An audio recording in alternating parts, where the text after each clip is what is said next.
हरिः ओं श्री गुरुभ्यो नमः हरिः ओं ॐ शन्नो मित्रः शं वरुणः शन्नो भवत्वर्यमा शन्न इन्द्रो बृहस्पतिः शन्नो विष्णुरुक्रमः नमो ब्रह्मणे नमस्ते वायो त्वमेव प्रत्यक्षं ब्रह्मासि त्वमेव प्रत्यक्षं ब्रह्म वदिष्यामि ऋतं वदिष्यामि सत्यं वदिष्यामि तन्मामवतु तद्वक्तारमवतु अवतु माम् अवतु वक्तारम् ॐ शान्ति शान्ति शान्तिः ॐ सहनाववतु सहनौ भुनक्तु सह वीर्यं करवावहै तेजस्विनावधीतमस्तु मा विद्विषावहै ॐ शान्ति शान्ति शान्तिः सदाशिवसमारम्भां शङ्कराचार्यमध्यमाम् अस्मदाचार्यपर्यन्तां वन्दे गुरुपरम्परां श्रुतिस्मृतिपुराणानाम् आलयं करुणालयं नमामि भगवत्पादं शङ्करं लोकशङ्करं शङ्करं शङ्कराचार्यं केशवं बादरायणं सूत्रभाष्यकृतौ वन्दे भगवन्तौ पुनः पुनः ईश्वरो गुरुरात्मेति मूर्तिभेदविभागिने व्योमवद्व्याप्तदेहाय दक्षिणामूर्तये नमः निधये सर्वविद्यानां विषजे भवरोगिणां गुरवे सर्वलोकानां दक्षिणामूर्तये नमः ॐ नमः प्रणवार्थाय शुद्धज्ञानैकमूर्तये निर्मलाय प्रशान्ताय दक्षिणामूर्तये नमः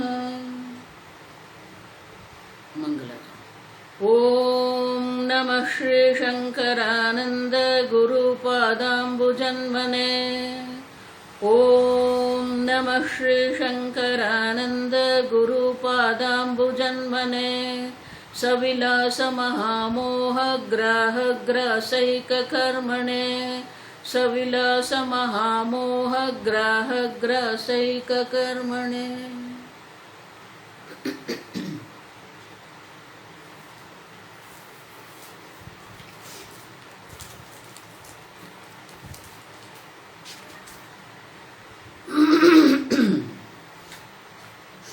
श्लोक नंबर 72 क्षणे क्षणे जन्मनाशौ क्षणे क्षणे जन्मनाशौ अहं वृत्तेर्मितौ यतः अहं वृत्तेर्मितौ यतः विज्ञानं क्षणिकन्तेन विज्ञानं क्षणिकन्तेन स्वप्रकाशं स्वतोमितेः स्वप्रकाशं स्वतोमितेः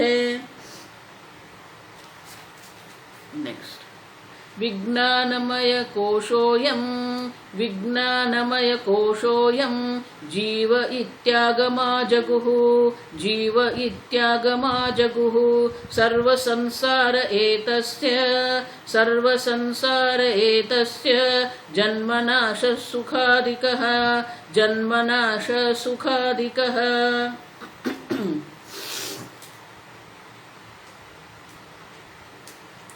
विद्याण मुनि लोकायता मानी की चार्वाक मुनि का जो मत है, चार्वाक मत है, अनेक प्रकार के हैं। एक कह रहा है स्थूल देही आत्मा है,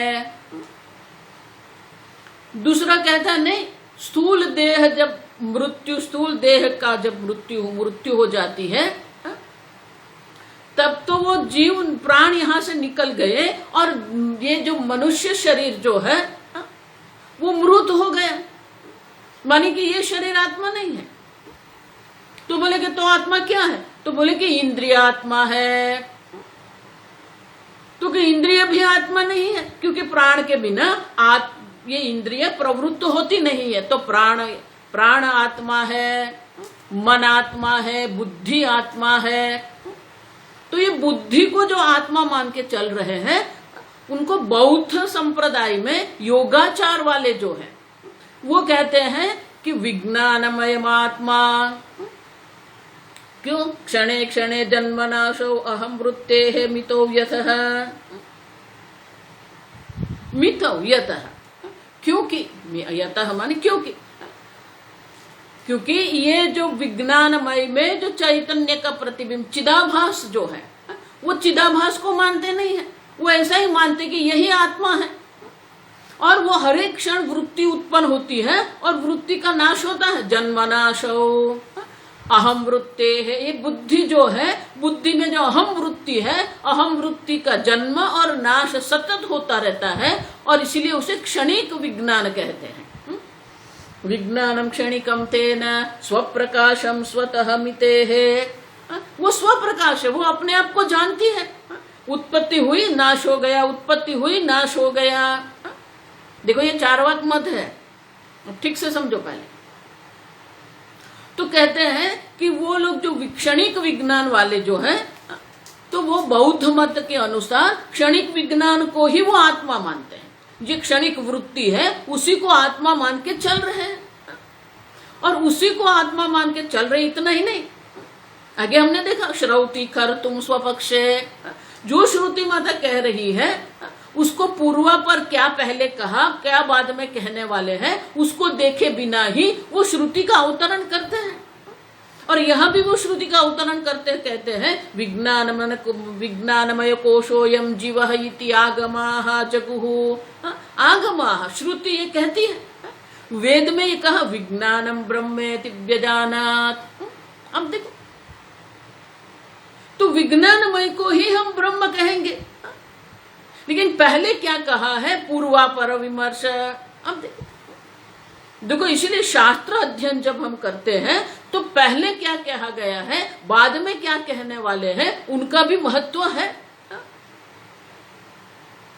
अगर आगे कहा गया है, बाद में जो कहने वाले, उनको अगर आप ध्यान में नहीं रखेंगे और अपना एक छोटा सा अर्थ लेके बैठ जाएंगे, विज्ञानम ब्रह्मेति व्यजानात्।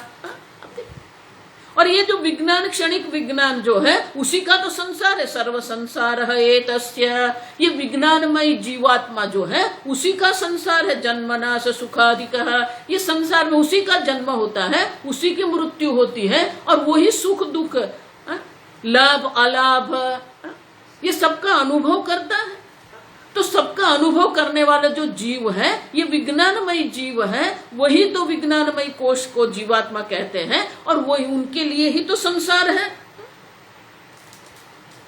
तो तैत्तिरीय उपनिषद में जो कहा गया कि वेद में ही कहा गया है विज्ञानमय कोश है। अब समझो, आगे कहा ना, बौद्ध मत जो है, बौद्धवादी दो प्रकार के हैं। एक योगाचार है जो क्षणिकवादी है, दूसरा जो है माध्यमिक जिसको कहते हैं, वो माध्यमिक वाले कहते हैं कि नहीं नहीं, ये क्षणिकवाद जो है, ये क्षणिक जो है आत्मा नहीं है।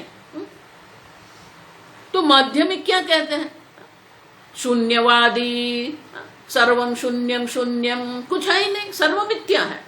अब देखो, तो अभी आगे के श्लोक में कहते हैं कि नहीं नहीं, ये क्षणिक भी नहीं है। क्यों? क्योंकि ये तो क्षणिक है, माने क्षणिक है, माने क्या, उनका कोई अस्तित्व ही नहीं है, और इसीलिए ये क्षणिकवादी ठीक नहीं है, शून्यवादी ठीक है। और इसीलिए ये माध्यमिक, बौद्ध मत में जो माध्यमिक लोग जो है, वो माध्यमिक लोग कहते हैं शून्य ही आत्मा है, आत्मा शून्य है।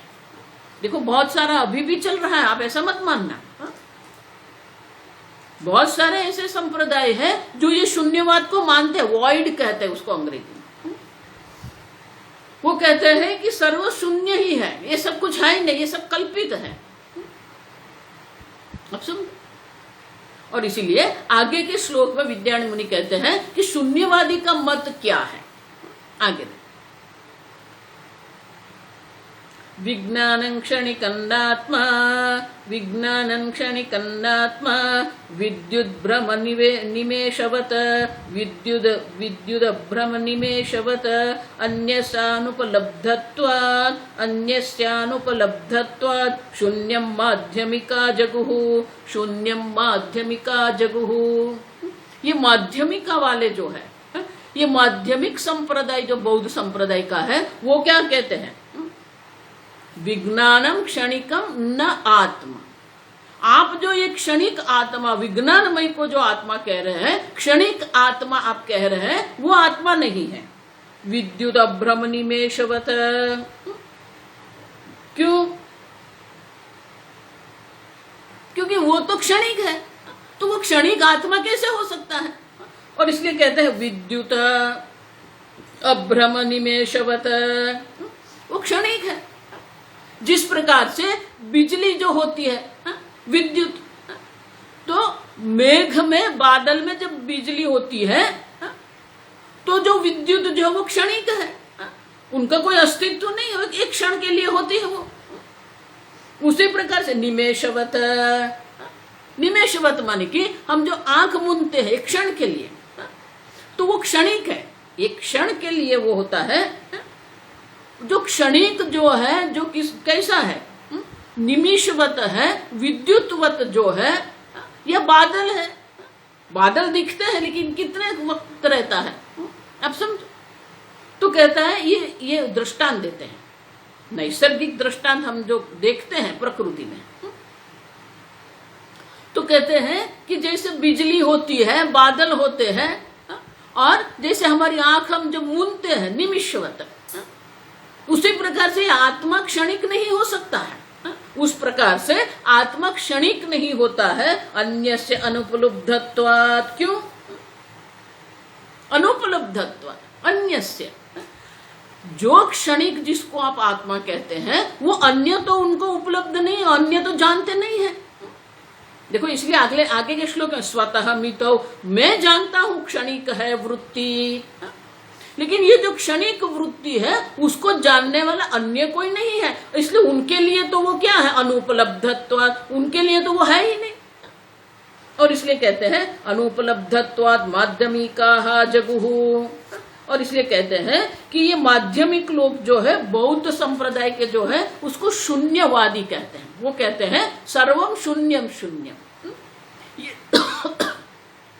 देखो, उनका पूरा एक सिद्धांत है। योगाचार में भी दो है, और माध्यमिक जो है उसमें भी और दो संप्रदाय है। अब समझो, इसीलिए हमारे शास्त्र में हम कहते हैं कि षड दर्शन, जिसको हम कहते हैं, आस्तिक षड दर्शन होते हैं और नास्तिक भी षड दर्शन है। आस्तिक षड दर्शन क्या है? नैयायिक है, वैशेषिक है, सांख्य है, योग है, पतंजल योग है। अब देखो, और पूर्व मीमांसा मानी कर्मकांडी है, और उत्तर मीमांसा मानी वेदांत है। तो ये 6 जो है वेद को प्रमाण मानते हैं, और इसलिए आस्तिक कहते हैं। उसी प्रकार से जो वेद को प्रमाण नहीं मानते हैं, जो प्रत्यक्ष प्रमाण को मानते हैं या उनका अपना प्रमाण है, उसको नास्तिक प्रमाण कहते हैं। उसमें पहले यह आता है चार्वाक, फिर जैन संप्रदाय। जैन संप्रदाय हिंदू नहीं है, वो तो वेद को मानते नहीं है, उनका अपना संप्रदाय है, वो निरीश्वरवाद है, आप समझो, तीर्थंकर को मानते हैं। और ये बौद्ध संप्रदाय जो है उसमें भी क्षणिकवादी जो है योगाचार, उसमें भी 2 है, और माध्यमिक जो शून्यवादी है उसमें भी 2 है। और इसीलिए ये 6 जो है वो नास्तिक षड दर्शन है, वो हमारे पूर्व पक्षी है। और इसलिए विद्यारण्य मुनि कहते हैं चार्वाक जो है वो स्थूल शरीर को आत्मा मानता है, इंद्रिय को आत्मा मानता है, प्राण को आत्मा मानता है, मन को आत्मा मानता है। और जो क्षणिकवादी है वो विज्ञानमय को, बुद्धि को आत्मा मानता है, वो क्षणिक बुद्धि को ही आत्मा मानता है। और ये माध्यमिक जो है वो कहता है नहीं, वो है ही नहीं, सर्वम शून्यम शून्यम, वो शून्यवादी है। अब सब और वो भी क्या करते हैं, बोलते हैं कि आपके वेद में ही ये कहा गया, हम नहीं कहते हैं। तो आगे के श्लोक में वो श्रुति का अयोग्य प्रमाण से वो प्रमाणित करते हैं। आगे का श्लोक, असदेव इदमित्यादौ असदेव इदमित्यादौ इदमेव श्रुतं ततः इदमेव श्रुतं ततः ज्ञानज्ञेयात्मकं सर्वं जगद्भ्रांति प्रकल्पितं। अब असद ब्रह्मेति, देखो तैत्तिरीय उपनिषद में ही है, कहते हैं असद ब्रह्म, कहा ना, अयोग्य रूप से ये अवतरण करते हैं, श्रुति को अपना पक्ष के स्वपक्ष के अनुकूल बनाने को वो प्रयत्न करते हैं। असद ब्रह्मेति वेद असन्नेव स भवति, आगे क्या कहा वो नहीं देखेंगे। जो कहता है कि ब्रह्म है ही नहीं, असद ब्रह्म, लेकिन जो कहेगा कि ब्रह्म नहीं है, शून्य है, तो बोले कि आपकी श्रुति कह रही असद ब्रह्मेति वेद, इति एवं श्रुतं ततः, क्यों, ज्ञान ज्ञेयात्मकं सर्वं जगत भ्रांति, ये संपूर्ण जगत जो है वो ज्ञान ज्ञेयात्मकम है, जगत भ्रांति है। आप ही कह रहे हो जगत भ्रांति है, कल्पित है, और इसीलिए सर्वम शून्यम शून्यम, कुछ है ही नहीं, सर्व शून्य है। इस प्रकार से ये जो शून्यवादी है वो कहता है सर्व शून्य है। तैत्तिरीय उपनिषद में भी है असद ब्रह्मेति, और छांदोग्य उपनिषद में है, और इसलिए कहते हैं इस प्रकार से श्रुति में भी कहा असदेव इदम इत्यादो। और ये जगत जो हम देख रहे हैं वो जगत है ही नहीं, हम अनुभव कर रहे हैं, लेकिन वास्तविक रूप से अगर देखेंगे तो वो है ही नहीं। क्यों, ज्ञान ज्ञेयात्मकम जगत, ज्ञान मानी अंतःकरण में हमें जो ज्ञान होता वो ज्ञान भी क्षणिक है, ज्ञेय जो विषय है वो भी नहीं है, अनुभव में आता है, लेकिन अगर उनका स्वरूप देखने को जाए तो वो है ही नहीं, असतः भावः न विद्यते, है ही नहीं। और इसीलिए सर्वम शून्यम शून्यम, और शून्यवादी कहते हैं ये सर्व शून्य मात्र है। इस प्रकार से अन्य प्रकार के जो आत्मा के बारे में जो लोग सोचते हैं, अब देखो जो क्षणिकवादी है वो विज्ञानमय को ही आत्मा मान के चल रहा है, और जो शून्यवादी है वो आनंदमय को आत्मा मान के चल रहा है। बोले कि सो जाने के बाद कुछ है ही नहीं, कुछ भी नहीं है, और इसीलिए सर्वम शून्यम शून्यम। अब देखो जो विज्ञानमय है, जो आगे का सब हम देख के गए, स्थूल शरीर आत्मा नहीं हो सकता है, क्योंकि स्थूल शरीर की मृत्यु हो जाती है, जहां जब तक ये प्राण यहाँ चलते हैं तब तक है। तो हम देखते हैं कि ये तो मृत है, इसलिए वो आत्मा नहीं है। इंद्रिय भी आत्मा नहीं है, क्योंकि इंद्रिय प्राण से चल रहा है, और प्राण भी आत्मा नहीं है, क्योंकि प्राण जड़ है। मन भी आत्मा नहीं है, बुद्धि जो विज्ञानमय जो वह है वो भी आत्मा नहीं है। अब विज्ञानमय जो क्षणिकवादी है और माध्यमिक जो शून्यवादी है, उनका खंडन आगे के श्लोक में विद्यारण्य मुनि स्वयं करते हैं। आगे का श्लोक, निरधिष्ठानेव भ्रान्ते निरधिष्ठान विभ्रान्ते अभावादात्मनो स्थिता शून्यस्यापि स साक्षित्वात् अन्यथा नोक्तिरस्यते। देखो बहुत सुंदर है, दो बात है। आप जब कहते हैं कि क्षणिक है, आत्मा क्षणिक है, तो विद्यारण्य मुनि कहते हैं निरधिष्ठान, जगत कल्पित कहा ना, तो बोले कि ये जगत क्षणिक है, सापेक्षिक है, लेकिन हमारा शास्त्र क्या कहता है, अधिष्ठान अनन्यत्वम।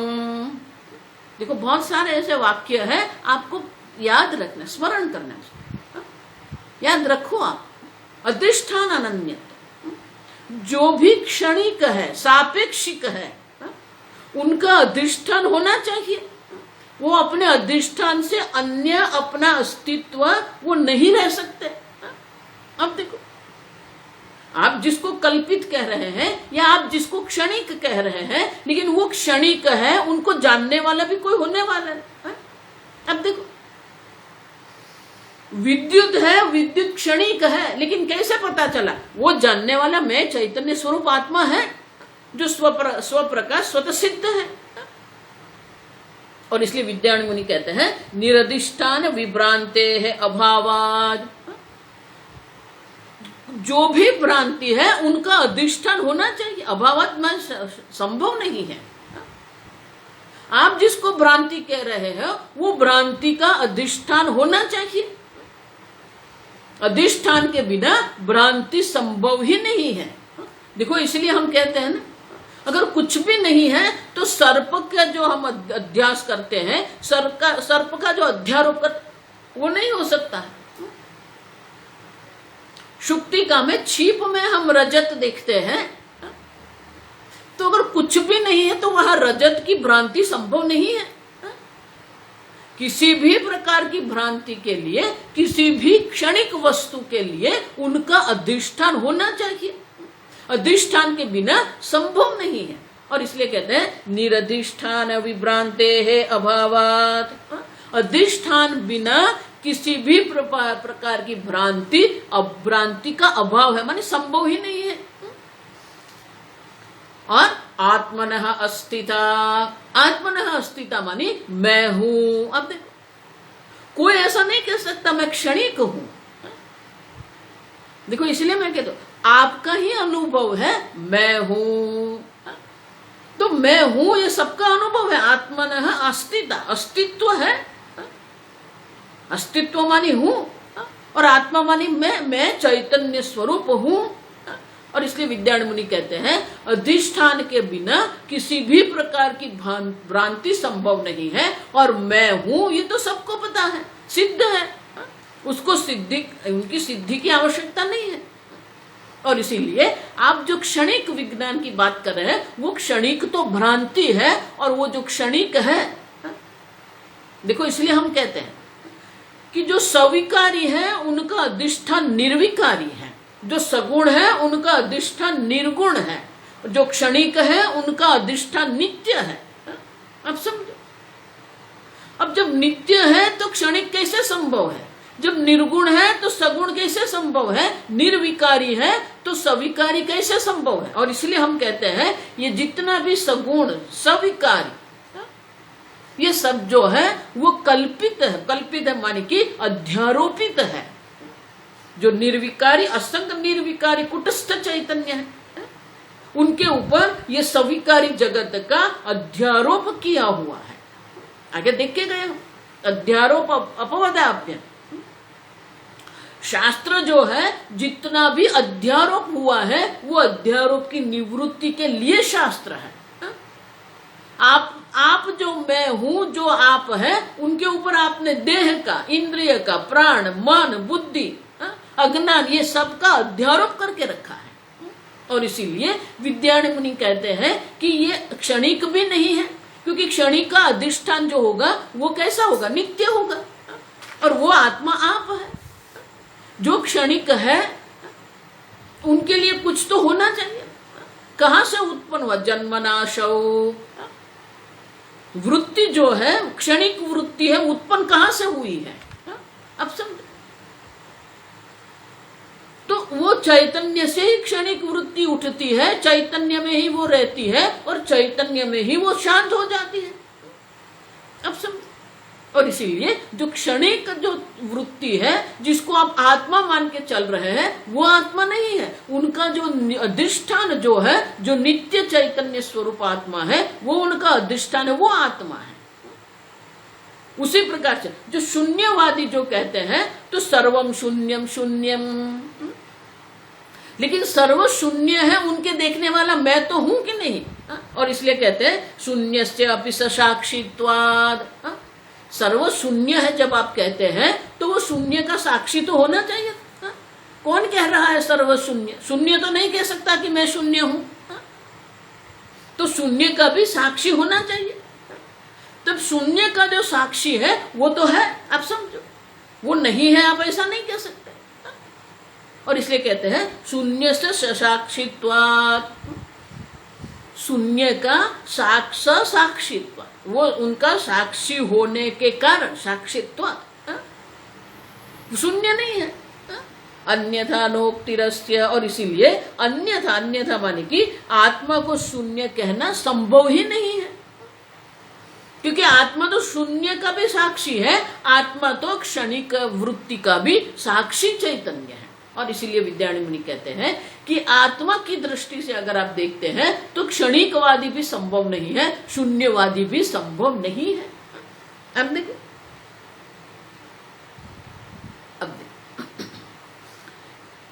विद्यारण्य मुनि ने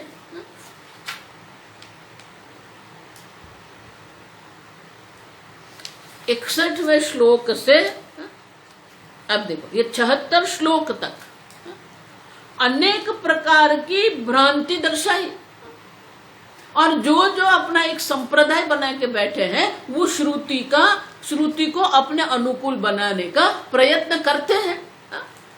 अब देखो, तो ये जो विद्यारण्य मुनि कह रहे हैं, तो हम लोग ऐसा मानेंगे कि विद्यारण्य मुनि ऐसा क्यों कह रहे हैं? ऐसा कहने की कोई आवश्यकता है ही नहीं, लेकिन है क्यों? क्योंकि ये जहां जहां जो कहा गया है वो हम भी मानते हैं, मैं देह हूं, मैं इंद्रिय हूं। अब देखो, ये आपकी भ्रांति है, ऐसा मत मानना कि एक संप्रदाय तो है ही, चार्वाक मत भी है, बौद्धिक मत भी है। अब देखो, लेकिन वो आपकी भ्रांति भी है।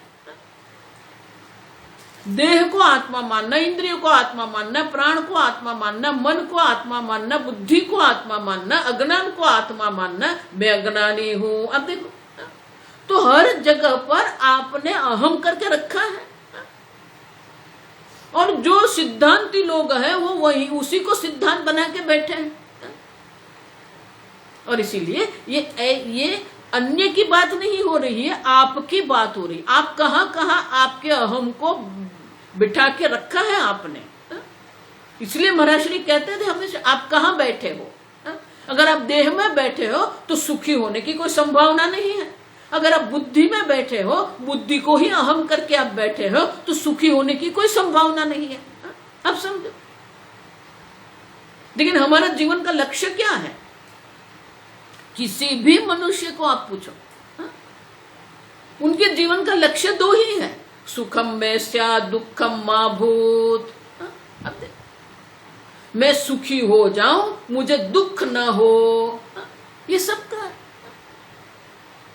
लेकिन अगर हमारा अहम हमने अयोग्य स्थान पर रखा है तो सुखी होने की कोई संभावना नहीं है। और इसीलिए विद्यारण्य मुनि भले ये मत के रूप में कहते हैं, लेकिन वो हमारा भी अध्यास है, हमारा भी अध्यारोप है। हम देखिए कि विक्षेप रूप जो अध्यास है, तादात्म्य अध्यास करके हम भी बैठे हैं, लेकिन वो लोग ने तादात्म्य अध्यास को ही सिद्धांत बना के रखा है। और इसीलिए विद्यारण्य मुनि वो सिद्धांत के रूप से ये प्रकट करते हैं, लेकिन वो हमारा भी क्या है? हमारा भी अध्यारोप है। और इसीलिए क्षणिक वृत्ति भी मैं नहीं हो सकता, और शून्य माने कि मेरा अभाव कभी नहीं हो सकता। इसीलिए शंकराचार्य जी कहते हैं दूसरे अध्याय में, नहीं आत्मा नाम कश्चित अप्रसिद्धम वस्तु अस्ति।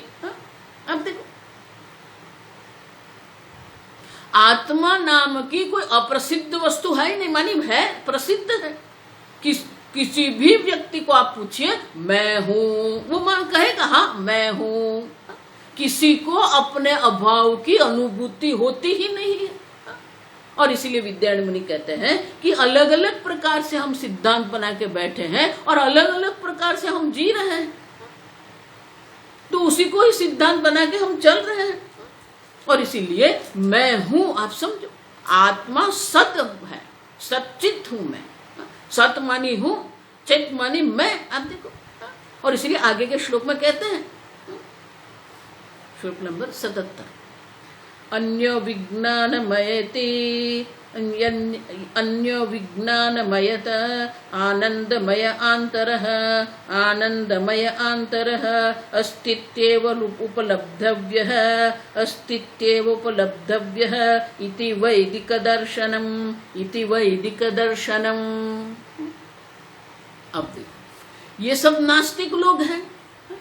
जो आस्तिक दर्शन हमारे हैं, वैदिक दर्शन है, वो क्या है?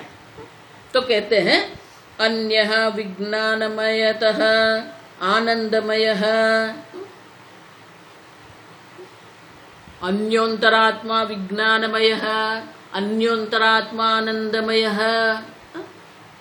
ये विज्ञानमय आत्मा है, लेकिन उनसे भी सूक्ष्म आनंदमय है। लेकिन आनंदमय आत्मा है नहीं। ब्रह्म पुच्छम प्रतिष्ठा, उनका अधिष्ठान तो ब्रह्म है। अब समझो, देखो ये पूर्वा पर क्यों देखना पड़ता है? क्योंकि हम कहां से प्रारंभ करते हैं? सत्यम ज्ञानम अनंतम ब्रह्म। तो ये सत्यम ज्ञानम अनंतम ब्रह्म, ये यहां से आरंभ किया। सत्यम ब्रह्म, ज्ञानम ब्रह्म, अनंतम ब्रह्म। आप सत्य स्वरूप है, आप ज्ञान स्वरूप है, आप अनंत है। लेकिन ये हमारी समझ में नहीं आ रहा है। तो उनको समझाने के लिए ये पंचकोश प्रक्रिया तैत्तिरीय उपनिषद में दर्शाई है। अन्योंतरात्मा प्राणमय, अन्योंतरात्मा मनोमय, अन्योंतरात्मा विज्ञानमय, अन्योंतरात्मा आनंदमय। फिर आनंदमय से आप देखो, विज्ञानमयतः आनंदमय आंतरः, विज्ञानमय से भी अंदर, विज्ञानमय से भी आनंद से समीप जो है, आत्मा से जो समीप है, वो आनंदमय आत्मा है। लेकिन आनंदमय आत्मा जो है, उनका भी स्वरूप तो क्या है? अस्तित्व उपलब्धव्य है, अस्ति। आनंदमय का भी अधिष्ठान जो है, ब्रह्म पुच्छम प्रतिष्ठा, वो जो ब्रह्म है, जो आत्मा है, वही उनका अधिष्ठान है, उनका अस्तित्व है। तो आनंदमय का भी अस्तित्व तो आत्मा है। आप समझो, आप है तो आनंदमय है। और इसलिए कहते इति वैदिक दर्शनम। विज्ञानमय से भी अंदर, विज्ञानमय से भी आत्मा के समीप आनंदमय है। और वो आनंदमय का भी जो अधिष्ठान जो है, अस्तित्व उपलब्धव्य है, वो आत्मा जो है, अब आनंदमय जो शून्य आत्मा नहीं है, उनका भी अधिष्ठान आत्मा है। और इसीलिए विद्यारण्य मुनि कहते हैं कि यही हमारा आत्मा है, यही हमारा स्वरूप है। ये वैदिक दर्शन है।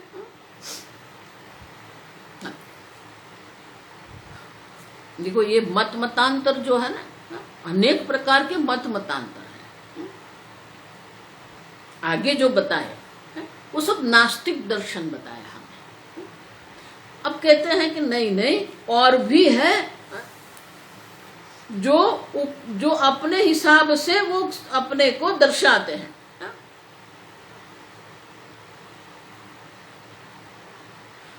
तो मैंने कहा ना, ये जैन दर्शन जो है, तो जैन दर्शन वाले जो है, वो भी आत्मा के बारे में क्या कहते हैं, तो आगे के श्लोक में हमें दर्शाते हैं। पहले श्लोक देखते हैं। अणुर्महान मध्यमो वाति, अणुर्महान मध्यमो वेति, अणुर्महान मध्यमो वेति, एवं तत्रापि वादिनः, एवं तत्रापि वादिनः बहुधा विवदन्ते हि, बहुधा विवदन्ते हि श्रुतियुक्ति समाश्रयात्, श्रुतियुक्ति समाश्रयात्। बहुधा विवदन्ते, बहुधा मानी अनेक प्रकार से विवाद करने वाले हैं। अन्य भी अनेक प्रकार से विवाद करने वाले हैं। वो आत्मा को क्या कहते हैं? कोई कहता है आत्मा अणु समान है, दूसरा कहता है नहीं आत्मा महान है, तीसरा कहता है आत्मा मध्यम है। अब समझो, ये वैशेषिक लोग हैं वो आत्मा को अणु मानते हैं। ये जैन लोग जो है वो आत्मा को मध्यम माने कि वो जैसा शरीर होता है ना वैसा बनता है। परिणामवादी माने कहते हैं उसको। परिणाम माने कि वो परिवर्तनशील है।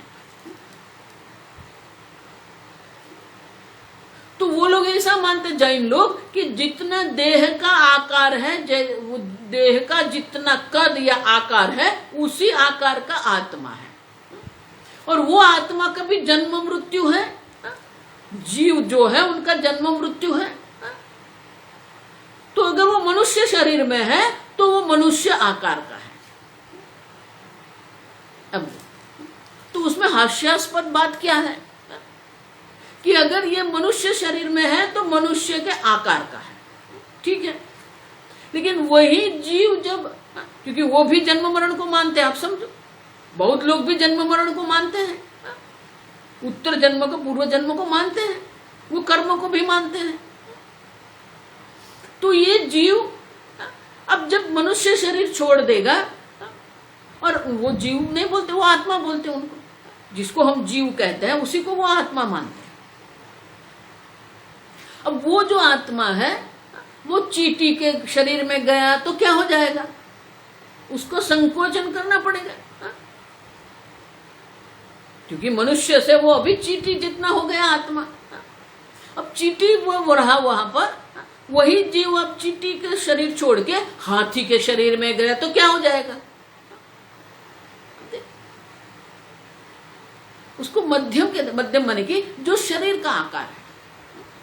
लेकिन अगर शरीर के आकार का मानेंगे तो चींटी में वो बिल्कुल संकोचित हो जाएगा और हाथी के शरीर में जाएगा, पतला हो जाएगा, व्यापक होगा हाथी के शरीर में। क्या ऐसा संभव है? वो तो परिणाम ही हो गया। संकोच होना, व्यापक होना, तो ये तो क्या हो गया, परिणाम हो गया। लेकिन आत्मा तो निर्विकारी है, तो निर्विकारी आत्मा का संकोचन या व्यापकता संभव नहीं है। अब सब, लेकिन वो मानते हैं, वैशेषिक लोग मानते हैं अणु आत्मा है, दूसरा मानते हैं महान आत्मा है। और हर एक लोग क्या करते, श्रुति युक्ति समाश्रयात, वो लोग भी श्रुति का उपयोग करते हैं अपने पक्ष को अनुकूल बनाने, अपने पक्ष के अनुकूल श्रुति का वो भी अवतरण करते रहते हैं।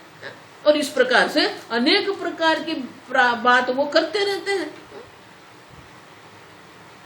एक कहता है आत्मा अणु है, अणु के परिमाण मानी कद। देखो दो शब्द है, परिमाण मानी कद, परिणाम मानी विकार, परिवर्तन। तो एक कहता है आत्मा अणु है, अणु के समान है। तो उसके लिए आगे कहते हैं, देखो अणु, महान और मध्यम, ये तीन हो गए ना। तो अभी एक एक को कहेंगे, एक एक को दर्शाएंगे। क्योंकि अणु वाले क्या कहते हैं, जो वैशेषिक है अणु परिमाण वाला आत्मा मानते हैं, वो क्या कहते हैं वो लोग, तो आगे के श्लोक में दर्शाते हैं।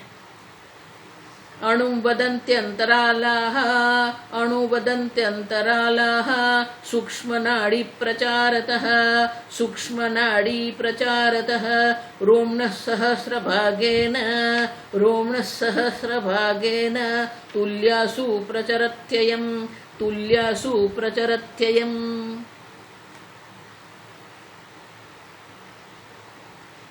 अब ये कहता है आत्मा कैसा है, अणु परिमाण है, मानी उनका कद जो है, साइज कहते हैं अंग्रेजी में।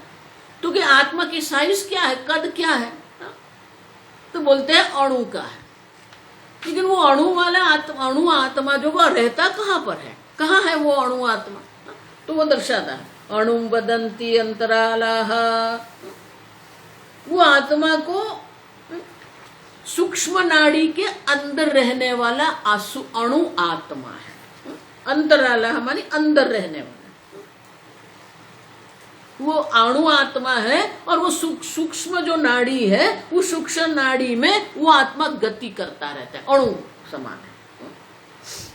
अंतराला सूक्ष्म नाड़ी प्रचारतः, रोम्णः सहस्रभागेन। आत्मा ये सूक्ष्म नाड़ी जो है, हमारे शरीर में 72,000 नाड़ी है, तो ये सूक्ष्म नाड़ी में गति करता रहता है। तो फिर उन जो आत्मा जो है उनका परिमाण क्या है, कद साइज क्या है? तो बोलता है रोमणः सहस्र भागेन तुल्यासु। अगर ये अणुआत्मा ये नाड़ी में गति करता रहता है तो फिर उनका कद क्या होगा? रोमणः, रोम मानी कि हमारे शरीर में जो बाल होते हैं ना, शरीर पर जो बाल होते हैं उसको रोम कहते हैं, और कहते हैं ये रोम से भी सहस्र बार, रोम का 1000 अंश समान उनका कद है। अणु देखो, उसने अपना एक अणु का कद बना के रखा है, उनके गिनती के हिसाब से अणु माने कि हमारे रोम का 1000 अंश, 1000वां अंश प्रचरति अयम। क्योंकि क्यों इतना सूक्ष्म क्यों आत्मा को आप बताते हो? क्योंकि वो ये नाड़ी में प्रचरति, नाड़ी में गति करता रहता है, और इसीलिए ये नाड़ी के समान सूक्ष्म है, ये कहते हैं। अब वो भी उनके पक्ष के अनुकूल श्रुति हमें दर्शाता है, अणोरणीयान महतो महीयान। अब देखो, बोले कि आपकी श्रुति कहती है आत्मा अणु है, कहाँ? अणोरणीयान एषः अणुः। देखो, उपनिषद में ही कहा गया है अणोरणीयान। अणु जिसको हम कहते हैं उससे भी सूक्ष्म, सूक्ष्म से भी सूक्ष्म ये आत्मा है। सूक्ष्मात् सूक्ष्मतरम तु इति, सूक्ष्म से भी सूक्ष्म आत्मा है। इस प्रकार से आप ही आत्मा का कद दर्शाते हो। अणुत्वमाहुः श्रुतयः शतशः अथ सहस्रशः। इस प्रकार से सैकड़ों और हजारों श्रुति माता कह रही है आत्मा अणु है।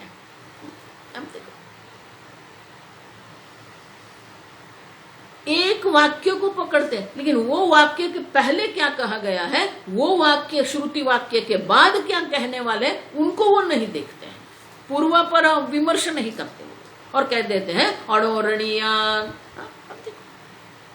गीता में भी कहा अणु है, उपनिषद में भी कहते हैं, और ऐसे एक दो नहीं हजारों श्रुति माता है जो ऐसे कह रही है कि आत्मा अणु के समान है।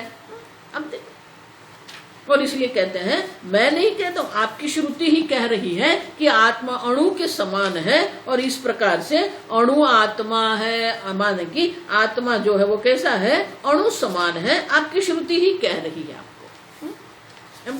और दूसरा कहता है महान आत्मा, तो कि महान आत्मा है, कैसे महान आत्मा है? तो कहते हैं आपकी श्रुति ही कह रही है आपको, श्रुति माता ही ऐसे कहती है।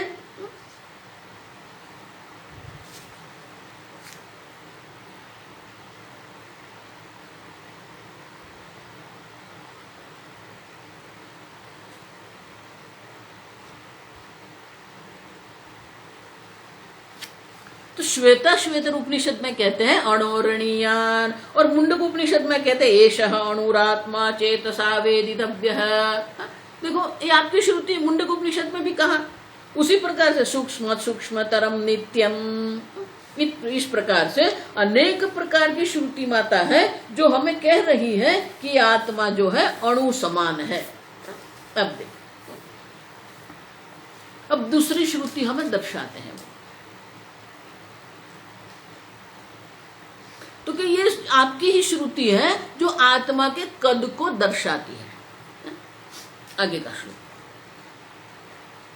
देखो, यहाँ पर जिसके पास ये पंचदशी है, गुजराती पंचदशी, उसमें वाला लिखा, वाला नहीं है, बाल। वालाग्रशत भागस्य, वालाग्रशत भागस्य शतधा कल्पितस्य च, शतधा कल्पितस्य च भागो जीवस्य विज्ञेयः, भागो जीवस्य विज्ञेयः इति चाह परा श्रुतिः, इति चाह परा श्रुतिः। बोले कि देखो, आपकी श्रुति ही है, मैं नहीं कह रहा हूं, आपकी श्रुति ही कह रही है कि आत्मा ऐसा है। वालाग्र, वाल ही है, वाल नहीं, वाल, वाल मानी अपना बाल, हिंदी में बाल कहते हैं। तो बोलते हैं ये बाल के अग्र के शतभागस्य, बालाग्र शतभागस्य, ये कहां से आया? श्वेता श्वेतर उपनिषद में है। तो श्वेता श्वेतर उपनिषद में कहते हैं कि आपका जो बाल है वो बाल के अग्र भाग का शतभाग, 100वां भाग, शतधा कल्पितस्य च, इस प्रकार से उनकी कल्पना हुई है। शतधा, उनका भी 100वां जो भाग है, शतभाग जो है, उतना सूक्ष्म ये जीव है। सह जीव विज्ञेय, और ये सूक्ष्म जीव है अपरा, अपरा मानी अन्य, अन्य श्रुति भी है श्वेता, अपरा मानी श्वेता श्वेतर उपनिषद में भी कहा है कि ये आत्मा के 100वें भाग में शतभाग, शतधा। तो आप ही तो कह रहे हो आत्मा अणु है, आत्मा जो है बाल के अग्रभाग का शतभाग है। तो आप ही तो आत्मा का कद परिमाण दर्शा रहे हो। वैशेषिक लोग हैं वो भी अणु को, आत्मा को अणु मानते हैं और इस प्रकार से श्रुति को अपने अनुकूल बनाने का वो प्रयत्न कर रहे हैं। अब मध्यम भाग वाले जो मध्यम को आत्मा कहते हैं, मैंने कहा ना, वो जैन लोग जो है, जैन में भी दो है, एक दिगंबर है और श्वेतांबर है। तो ये जो दिगंबर लोग जो है वो कहते हैं आत्मा मध्यम परिमाण है। मध्यम परिमाण माने कि जितना शरीर का आकार है, जितना शरीर का कद है, उसी कद का आत्मा रहता है, इसलिए उसको मध्यम परिमाण कहते हैं। एक अणु परिमाण वाला है, दूसरा जो है वो मध्यम परिमाण, इसलिए विज्ञान में सीधे सीधे कहते हैं दिगंबरा मध्यमत्वम, दिगंबरा मध्यमत्वम, आहुरापादमस्तकम, आहुरापादमस्तकम, चैतन्य व्याप्ति संदृष्टे, चैतन्य व्याप्ति संदृष्टे, आनखाग्रश्रुतेरपि, आनखाग्रश्रुतेरपि। अब वो दिगंबरा, ये जैन संप्रदाय है। तो जैन संप्रदाय वाले कहते हैं आपाद मस्तकम मध्यमत्वम आहुहु। ये दिगंबर जैन लोग जो कहते हैं आत्मा जो है वो शरीर के आकार का है। क्यों? आपाद मस्तकम, आपाद, आ माने आरंभ करके, पाद से आरंभ करके मस्तक तक, शीर्ष तक। तो आपाद मस्तक जो है मध्यमत्वम, चैतन्य व्याप्ति समदृष्टे है, क्योंकि वो चैतन्य का व्याप्त हम देख रहे हैं, समदृष्टि। हम ये चैतन्य आत्मा को ये शरीर के आकार का देख सकते हैं, और इसीलिए, और श्रुति भी कहते हैं आनखाग्र श्रुते है अपि, बृहदारण्यकोपनिषद में है सह एष इह प्रविष्टः आनखाग्रेभ्यः, आनख अग्रेभ्यः, नख के अग्रभाग तक ये आत्मा जो है ये शरीर में व्याप्त है। तो आपकी श्रुति तो कह रही है आनखाग्रेभ्यः प्रविष्टः, ये आत्मा जो है ये शरीर में प्रवेश करके नख के अग्रभाग तक वो व्याप्त है, और इसीलिए शरीर के परिमाण का, शरीर के कद का वो रहता है। देखो, इसलिए मैं आगे कहती हूँ कि अगर मनुष्य शरीर में है तो उनका ये व्याप्त है, लेकिन वो चींटी के शरीर में जाएगा तो वो इतना हो जाएगा। तो ये, तो फिर परिमाण अगर आप देखेंगे, कद आप देखने का प्रयत्न करेंगे तो फिर वो परिणामी हो जाएगा, माने कि उनका परिवर्तन होता है। लेकिन आत्मा तो निर्विकारी है, कोई विकार, कोई परिणाम आत्मा में संभव ही नहीं। मॉडिफिकेशन, परिणाम माने मॉडिफिकेशन। लेकिन वो मानते हैं, जो दिगंबर जैन लोग हैं वो लोग मानते हैं कि आत्मा ऐसा ही है, और वो श्रुति का अनुकूल अपने अनुकूल बना के कहते हैं कि बृहदारण्यक में भी कहा है कि आत्मा जो है वो शरीर के आकार का है, शरीर में प्रवेश करके वो शरीर का आकार बन के रहता है। क्यों?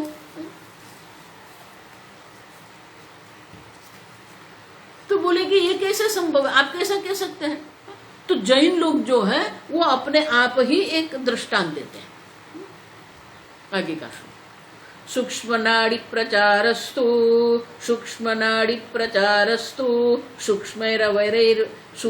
अवयवैर्भवेत् स्थूल देहस्य हस्ताभ्यां कंचुक प्रतिमोकवत्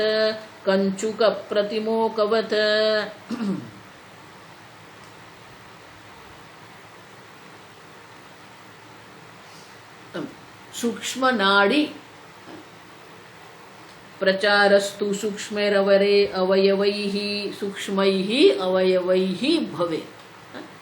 जब ये सब संधि होती है, विसर्ग होता है, वो र हो जाता है, सूक्ष्मैः अवयवैः भवेत्। तो बोले कैसे कि सूक्ष्म जो स्थूल शरीर है उनके जो अवयव है तो वो स्थूल शरीर के अवयव जो है उसी अवयव में नाड़ी में वो प्रवेश करके आ कर रहा है, तो फिर वो आत्मा जो है सूक्ष्म नाड़ी में गति कैसे कर सकता है? उनका भी ये परिमाण माने कि उनका इतना कद होना चाहिए कि तभी तो वो गति कर सकता है। और इसीलिए इस प्रकार से वो शरीर में रहकर शरीर में ही वो प्रवेश करता है।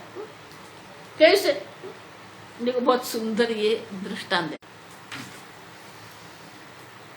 कंचुक प्रतिमोकवत्। कंचुक माने कि शर्ट, ये जो शर्ट होता है, शर्ट का जो ये स्लीव होती है, हिंदी में क्या कहते हैं पता नहीं, अगर किसी को पता है तो वो लिख के मुझे कह सकते हैं। तो जो हमारा जो शर्ट होता है, खमीस कहते हैं ना अंग्रेजी, हिंदी में क्या कहते हैं, तो वो शर्ट का जो स्लीव होते हैं, तो बोलते हैं कि जिस प्रकार से ये स्लीव में हम हाथ डालते हैं, हस्ताभ्याम, उसी प्रकार से जो नाड़ी होती है वो नाड़ी में आत्मा प्रवेश करता है। देखो उनका अपना ये दृष्टांत है। तो ये बाह जो होती है शर्ट की, तो बाह में हम हाथ डालते हैं, तो बोले कि जिस प्रकार से हम दो बाह में दो हाथ डालते हैं, दो स्लीव में हम दो हाथ डालते हैं, उसी प्रकार से ये आत्मा जो है सूक्ष्म अवयव से ये सूक्ष्म नाड़ी में प्रवेश करके गति करता है। और इसीलिए ये जो आत्मा है वो सूक्ष्म अवयवों में नाड़ी में उनकी गति प्रचार होता रहता है, और इसलिए वो शरीर के आकार का, शरीर के कद का होना चाहिए, तभी तो वो ऐसा प्रचार कर सकता है। ये हमारी बाह जो होती है, स्लीव होती है, उसमें हाथ कैसे जाएगा? वो हाथ के कद का होना चाहिए। तो ये शरीर में आत्मा प्रचार कर रहा है, माने कि उनकी गति हो रही है शरीर में, तो ये संपूर्ण शरीर में आन खाग्र उनके शरीर का आकार का होना चाहिए, शरीर के कद का होना चाहिए, तभी तो ये शरीर में उनकी गति होती है। और इसलिए जैन लोग कहते हैं कि ये जितना शरीर है उस शरीर के आकार का ही आत्मा है, उसको माध्यम कहते हैं, मध्यमवादी कहते हैं। एक अणुवादी है, दूसरा जो है वो मध्यमवादी है, उसको जैन हम कहते हैं। ये उनका अपना है। तो जो मैंने कहा ना कि वो भी प्रारब्ध कर्म को मानते हैं, और वो लोग भी अन्य शरीर को प्राप्त करते हैं, प्राणी शरीर को प्राप्त करते हैं, वो भी मानते हैं। और इसलिए जो मैंने कहा ना वो संकोच भी होता है, व्यापन भी होता है, तो उसी को दर्शाते हैं विद्यारण्य अगले श्लोक में। न्यूनाधिक शरीरेषु प्रवेशोऽपि गमागमैः आत्मांशानां भवेत्तेन मध्यमत्वं विनिश्चितम्। तो वो कहते हैं न्यून अधिक शरीरेषु प्रवेशः अपि गम आगमैः। प्रारब्ध कर्म के अनुरूप अनेक प्रकार के शरीर में उसका आगमन भी होता है और शरीर से वो निर्गमन होता है। आगमन भी होता है, निर्गमन भी। गम अगम आगम।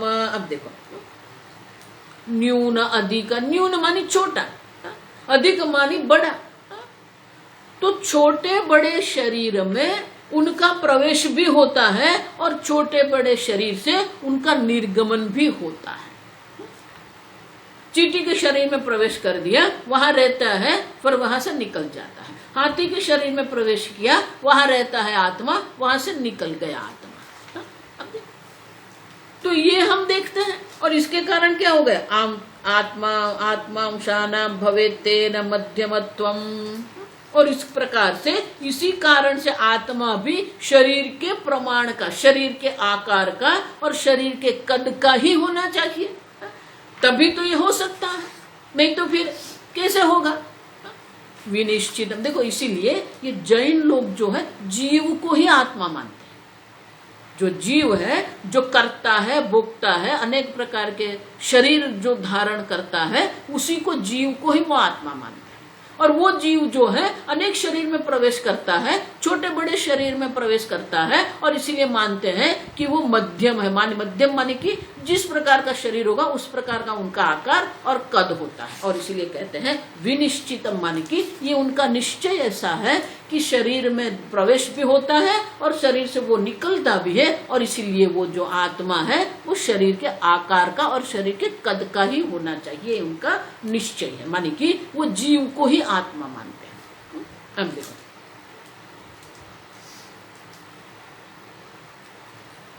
तो अब विद्यायण मुनि कहते हैं कि इस प्रकार से अगर आप जीव को ही आत्मा मानेंगे, और जीवात्मा जो है वो जीवात्मा अगर चींटी के अंदर प्रवेश करता है तो वो छोटा हो जाएगा। हाथी के शरीर में जब वो प्रवेश करेगा तो उनका कद जो है बड़ा हो जाएगा।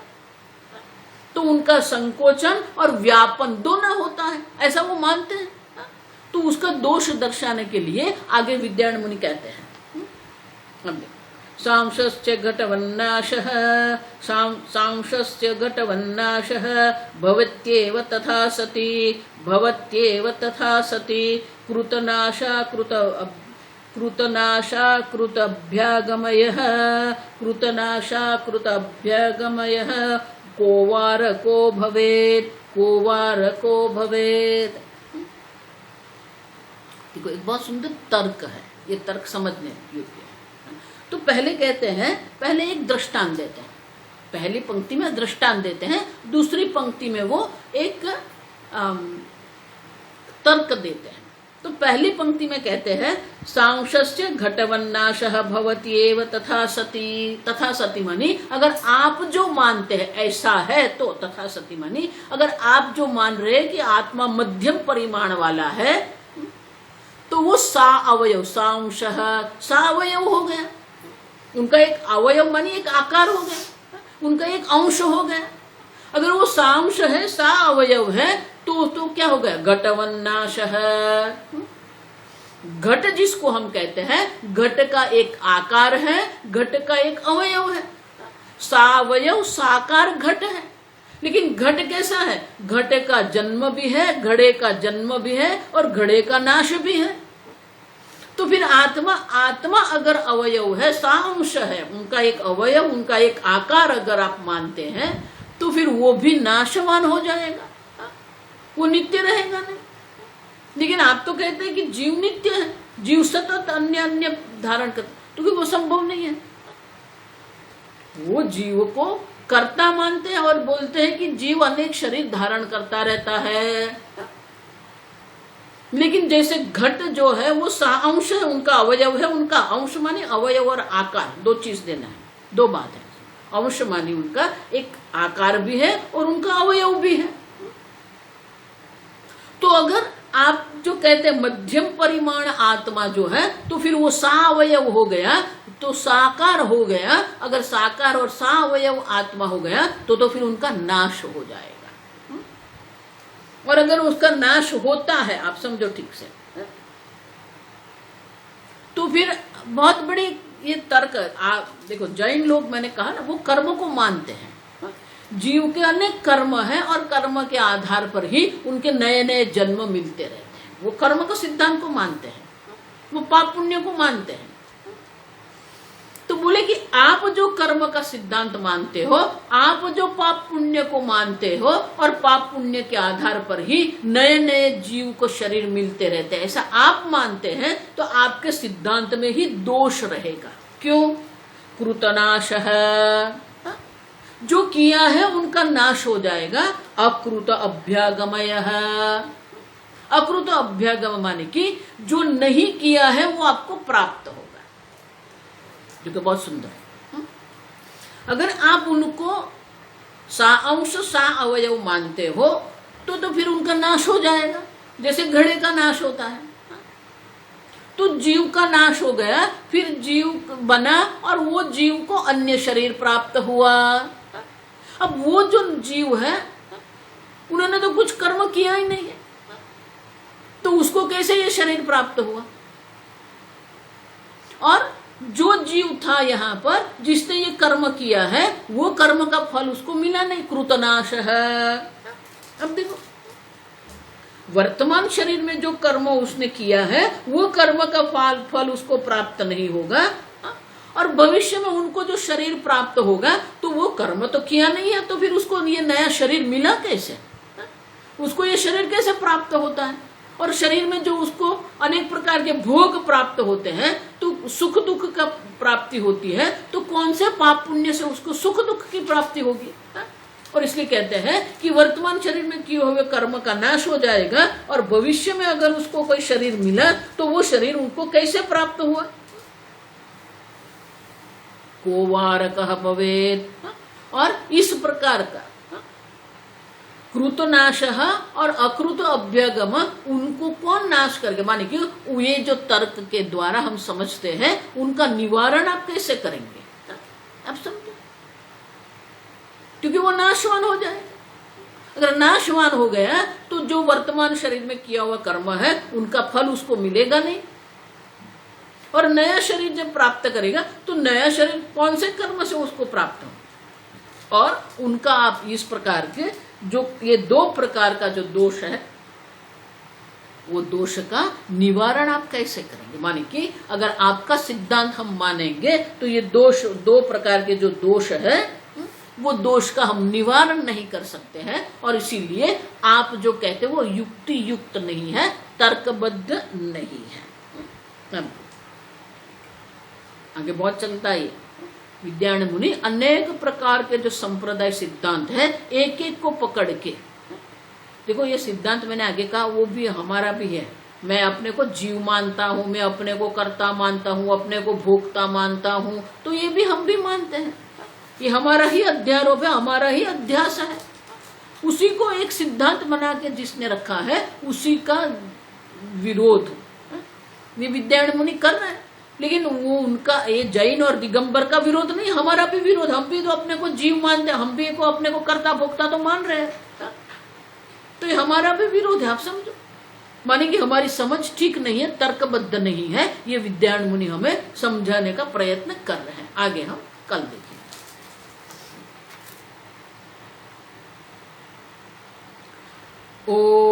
ओम स्वस्ति प्रजाभ्यः परिपालयन्तां न्यायेन मार्गेण महीं महिषाः गोब्राह्मणेभ्यः शुभमस्तु नित्यं लोकाः समस्ताः सुखिनो भवन्तु काले वर्षतु पर्जन्यः पृथिवी सस्यशालिनी देशोऽयं क्षोभरहितः ब्राह्मणाः सन्तु निर्भयाः ओम सर्वेषां स्वस्तिर्भवतु सर्वेषां शान्तिर्भवतु सर्वेषां पूर्णं भवतु सर्वेषां मङ्गलं भवतु सर्वे भवन्तु सुखिनः सर्वे सन्तु निरामयाः सर्वे भद्राणि पश्यन्तु मा कश्चित् दुःखभाग् भवेत् असतो मा सद्गमय तमसो मा ज्योतिर्गमय मृत्योर्मा अमृतंगमय ओम